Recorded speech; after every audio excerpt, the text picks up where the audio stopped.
So if I were to go around over here and bring in a shape right here, you know that it's a rectangle right here. And let's say there's a diamond right here, just like this. And there's a cloud right here.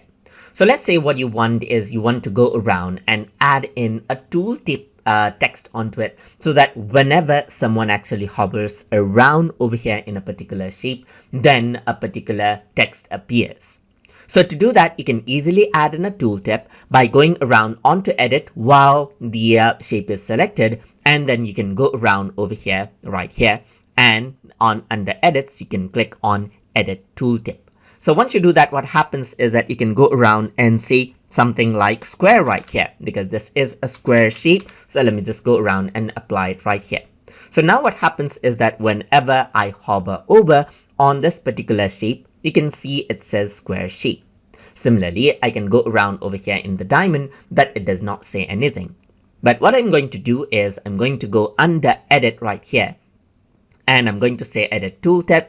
And over here, what I'm going to write is, let's say tutor cube diamond right here, just like this. So I'm just going to go around and type this in over here.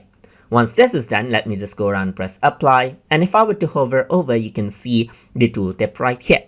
So even if I were to go around over here and publish out a link right here. So if I were to publish out a link right here, just like this, and preview it out, whenever other people hover over as well, they will be able to see the tooltip just like this, as you can see, and know the more information about a particular shape. And that is how you can add in tooltips.